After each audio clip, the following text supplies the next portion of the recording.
Hello coucou, et oui, de retour sur la chaîne en cuisine avec Mimi.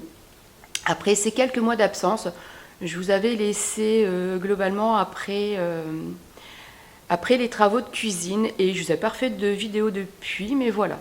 Là, envie de reprendre la caméra et envie de reprendre la caméra, pardon, grâce à Géraldine de la chaîne Miss Suzette, avec qui j'ai tourné une vidéo cette semaine. Donc je suis allée chez elle, enfin elle m'a accueilli chez elle pour faire une vidéo ensemble et vraiment je la remercie pour son accueil. Je pense que la vidéo sera déjà sortie quand moi je publierai la mienne, donc je vous la mettrai, je vous mettrai les infos en description, mais vraiment allez la rejoindre parce que cette fille c'est un amour et vraiment voilà, si je reprends la caméra c'est aussi grâce à elle. Donc bien entendu sur ma chaîne on va continuer à parler cuisine comme avant. Donc je vous proposerai de nouveau des recettes, donc avec des vidéos dédiées recettes, également des sessions de batch cooking et c'est ce qu'on va faire aujourd'hui. Donc je vais vous montrer le menu que j'ai prévu pour la semaine et je vais vous montrer aussi les étapes de mon batch cooking. Alors je ne vais pas tout vous filmer en intégralité, je vais vous détailler une recette et après vous montrer les étapes des autres recettes. Mais voilà, j'ai aussi envie sur ma chaîne de vous proposer des vidéos qui sortent un peu du cadre de la cuisine, des favoris, que ce soit des favoris beauté, des favoris lecture, séries, etc.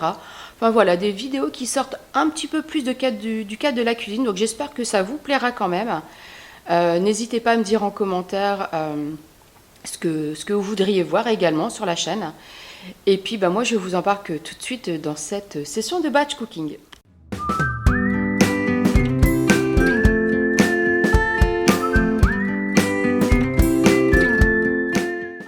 Pour la session batch cooking de cette semaine, donc au menu nous allons avoir un hachis parmentier, une tarte poulet champignons et donc c'est cette recette que je vais vous détailler puisqu'on va faire la pâte à tarte nous-mêmes et ensuite on aura donc une garniture avec du poulet et des champignons, ensuite des pâtes avec alors ça c'est assez classique, des tomates cerises rôties, chorizo, feta, ensuite une purée de pois cassés avec des saucisses.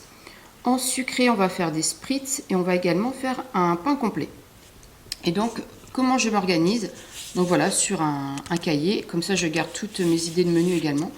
Je détaille toutes les étapes de mes différentes recettes. Et ce qui me permet voilà, de savoir tout ce que j'ai à faire. En général, les sessions de batch cooking, on les fait à deux avec mon mari. Donc lui peut choisir certaines étapes et notamment tout ce qui est éplucher les légumes et les couper. Et après, moi, je m'occupe de faire cuire et de finir les recettes. Donc voilà, on est parti donc pour cette session de batch cooking. Et donc, je vais continuer cette vidéo en voix off, puisque comme je vous l'ai dit précédemment, je cuisine avec mon mari. Et puis donc, voilà, on discute, on échange, on écoute de la musique. Et donc, c'est plus simple pour moi de vous la faire en voix off. Donc vous allez voir au cours de la vidéo que toutes les préparations sont mélangées, mais ça le principe du batch cooking, c'est qu'on fait d'abord ce qui est un peu plus long, ce qui demande du temps, pour du repos, pour mijoter, etc. Et puis on avance comme ça petit à petit. Donc ne soyez pas surpris si ça passe d'une recette à l'autre, c'est tout à fait normal.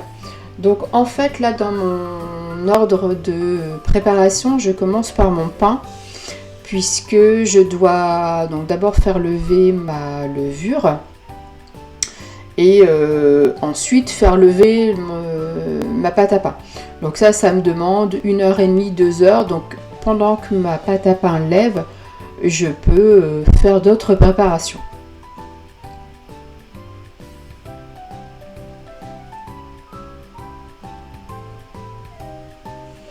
Voilà, une fois que ma pâte à pain est en cours, je vais m'occuper du beurre pour les spritz puisque le beurre doit être très très pommade.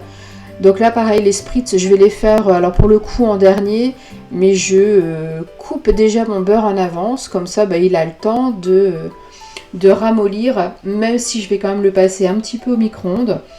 Mais il a largement le temps de redescendre en température, enfin plutôt de remonter en température, pendant que je fais autre chose. Et c'est pour ça que c'est bien de lister un peu toutes les étapes de vos recettes, comme ça vous pouvez vraiment vous organiser sur ce qui va vous prendre le plus de temps ou qui a besoin de temps. je vous dis, de fermentation, éventuellement dégelé si vous avez des aliments surgelés. Voilà, c'est bien de vraiment préparer votre session de batch cooking.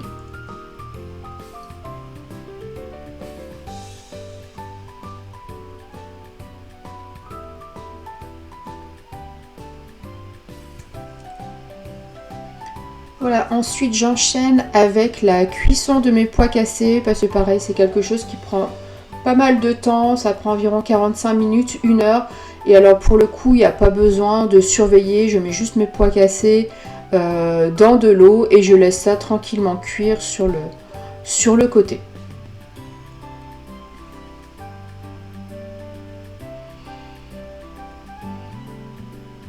Donc là voilà, ma levure a suffisamment reposé, comme vous voyez, elle a bien gonflé, elle s'est bien réactivée, donc là je peux lancer le pétrissage de mon pain.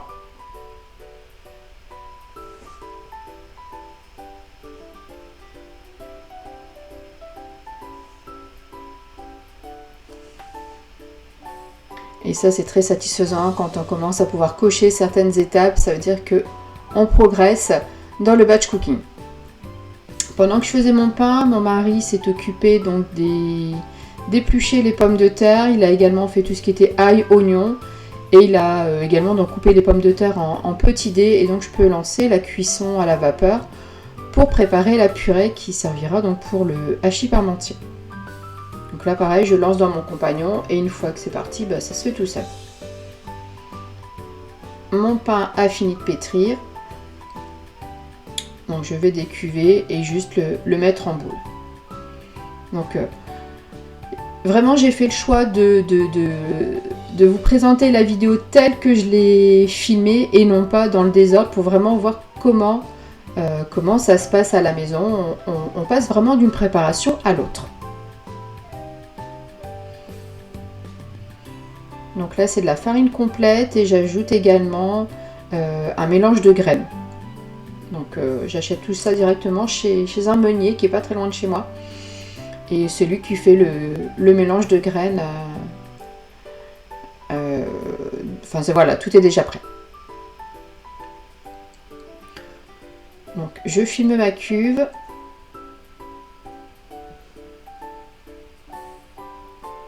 Et ensuite donc je mets également un torchon dessus et je le mets à côté de ma cafetière qui est chaude et du coup ça permet à mon pain de lever. Ensuite je vais préparer ma pâte brisée. Comme je vous ai dit en introduction, je vais vous proposer en détail une recette et donc la recette de la tarte poulet champignons et donc on va faire notre pâte brisée nous-mêmes, donc une pâte brisée tout ce qu'il y a de plus simple. Donc ici j'ai 200 g de beurre, 200 g de farine, 100 g de beurre.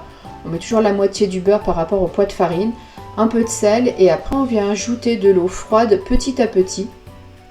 Donc moi j'y vais vraiment cuillère par cuillère jusqu'à obtention d'une belle boule de pâte bien homogène.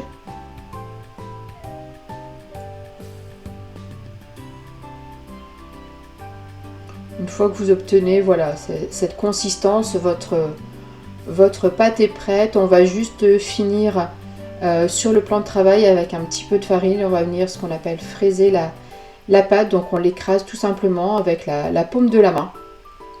Pendant 1 minute environ, on la remet en boule et puis on la laisse reposer le temps de passer à autre chose.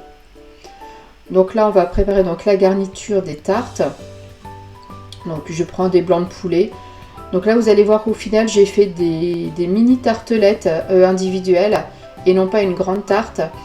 Et donc pour 6 tartelettes j'ai utilisé à peu près 500 g de poulet et 400 g de champignons. Donc là mon poulet est coupé, je m'occupe de hacher tout ce qui est ail et oignon. Donc mon mari avait épluché. Et alors là le tornado de Guy de Marle, c'est vraiment un outil indispensable puisque en à peine 1 minute, vous émincez 4 oignons et 4 gousses d'ail vraiment sans pleurer et ça se fait vraiment en un tour de main. Donc on va commencer, on va continuer plutôt notre garniture donc pour les tartelettes. Donc on fait fondre une petite noisette de beurre. On va venir y mettre de l'ail et de l'oignon. Donc on va laisser suer pendant une petite minute.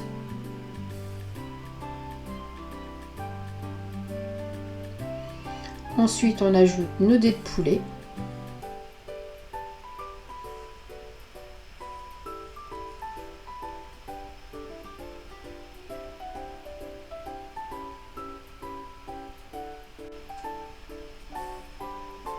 Donc pendant ce temps, on va s'occuper de nos champignons. Moi, j'aime bien prendre des champignons bruns plutôt que des champignons blancs. Je trouve que ça a un petit peu plus de goût. Voilà, après, c'est vraiment une histoire vraiment de goût et d'habitude. Donc on les émince, on les coupe en 3-4 morceaux en fonction de la taille de vos champignons. Mais ça va réduire à la cuisson, donc il n'est pas utile non plus de les couper trop petits. Et quand votre poulet est bien doré, on va venir ajouter nos champignons et les faire cuire jusqu'à ce qu'ils aient rendu leur eau de végétation et que tout soit bien doré.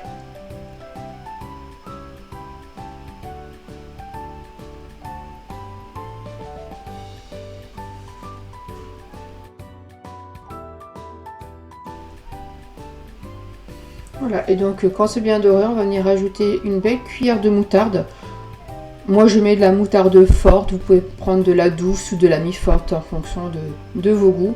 Et on va ajouter l'équivalent d'une demi-brique de crème liquide. Donc on mélange bien, on assaisonne, sel, poivre et on va réserver.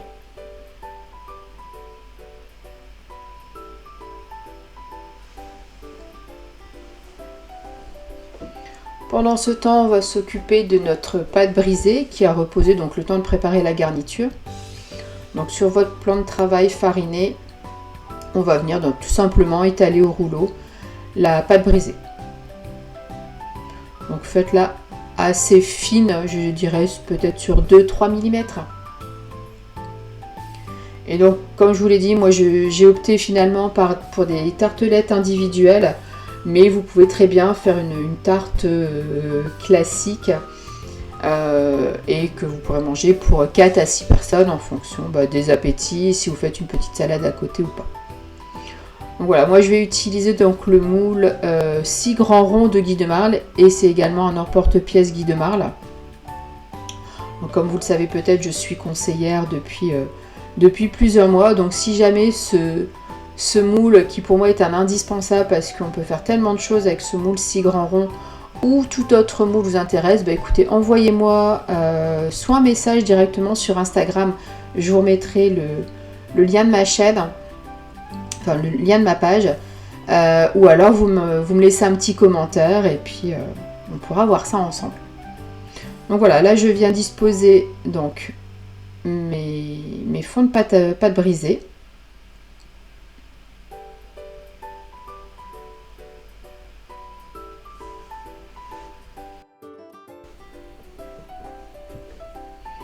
Ensuite, je vais venir les piquer à l'aide d'une fourchette pour éviter que ça ne gonfle trop.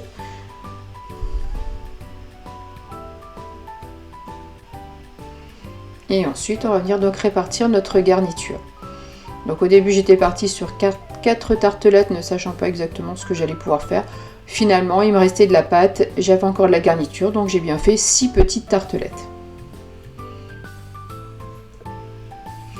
Et donc vous allez voir, donc je fais pré-cuire les tartelettes donc pendant environ 15 minutes, mais je ne les fais pas entièrement cuire.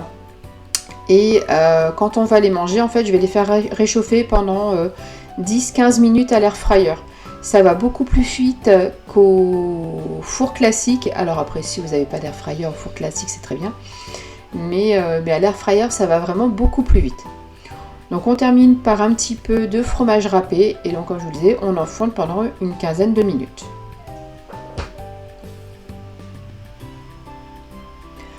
En parallèle, donc les autres plats, je vous ai dit que je détaillais pas tout, mais ici j'ai mon hachis parmentier. Donc en fait, je fais un peu comme une bolognaise. Je rajoute toujours de la tomate pour que ce soit moins sec. Et après une purée. Ici j'ai mes tomates, chorizo, ail, oignon et feta. Donc je vais faire dorer au four. Et donc ça on le mangera avec des pâtes. Et donc ici, j'ai fait ma pâte à spritz.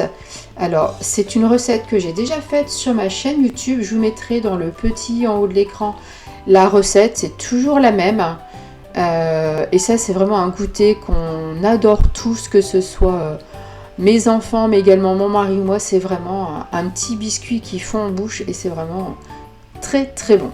Donc n'hésitez pas à aller voir la recette des spritz et à la refaire.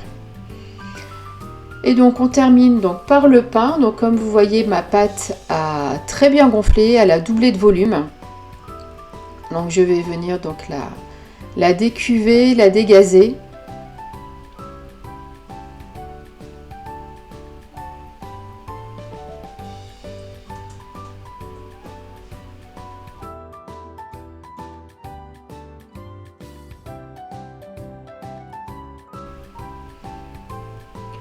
Ensuite, je vais venir donc, comme je vous dis, la dégazer. Je vais lui donner un rabat. Et en fait, après avoir donné ce rabat, je la laisse tranquillement se reposer encore 10 minutes sur mon plan de travail. Tout simplement, je le laisse là et après, je viendrai le mettre en forme. Donc là, vous voyez, je la mets en forme. Donc moi, en général, je fais des pains plutôt longs, ce qui nous permet d'avoir des tranches pas trop grandes. Et ce qui me permet aussi éventuellement de le couper, de le mettre au congélateur. Voilà, nous on aime bien cette forme un peu en long. Et donc je fais cuire dans une cocotte en fonte.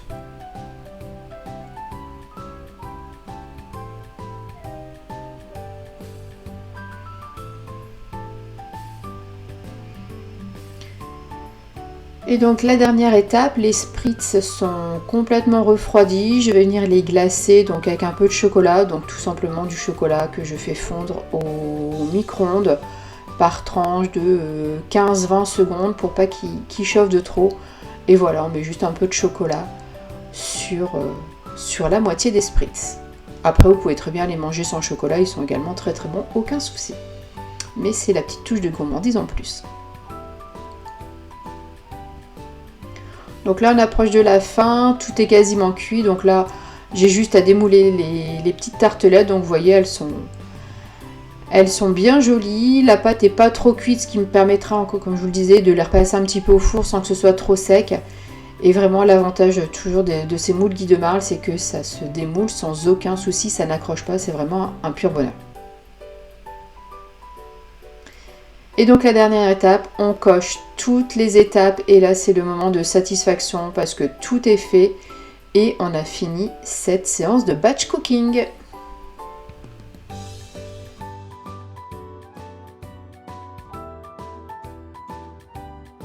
Donc voilà, ça y est, la session batch cooking pour ce matin est terminée. Donc on a réalisé donc 4 plats salés, un goûter plus du pain. En gros, ça m'a pris, on va dire, 2h30, 3h en comptant tout ce qui est nettoyage, rangement, etc. Donc, je vous montre le résultat final. Donc ici, on a notre pain qui sort tout juste du four, il est encore tout chaud, bien cuit comme nous on l'aime, avec une belle croûte limite noire, mais enfin voilà, nous on aime le pain comme ça. Ici, on a notre petite tartelette poulet champignons avec donc la pâte brisée qu'on a fait nous-mêmes. Ici, j'ai ma purée de pois cassés. Les saucisses, je les ferai cuire à la dernière minute parce que voilà, réchauffer, je trouve que c'est moins bon. Donc, il y aurait juste les saucisses à faire cuire. Ici, on a notre hachis parmentier. Ici, donc, j'ai mes tomates, cerises, chorizo, feta. Et là, c'est pareil, il me restera juste à faire cuire les pâtes. Je préfère, pareil, les faire cuire en dernière minute. Ici, donc, on a nos spritz que je viens de glacer avec le chocolat. Et il me restait un petit peu de roquette, donc je l'ai mis également, qui accompagnera le hachis parmentier. Donc voilà, écoutez, j'espère que cette petite vidéo de reprise et cette première vidéo batch cooking vous a plu. N'hésitez pas à me laisser un petit commentaire, à me mettre plein de likes. Et si vous n'êtes pas abonné encore à ma chaîne, je vous invite à vous abonner. Puisque voilà, j'espère bien reprendre un rythme au moins d'une vidéo par semaine dans les semaines qui viennent. Donc voilà, un petit abonnement, ça fait toujours plaisir et ça soutient mon travail. Je vous souhaite une bonne journée et je vous dis à très bientôt. Au revoir.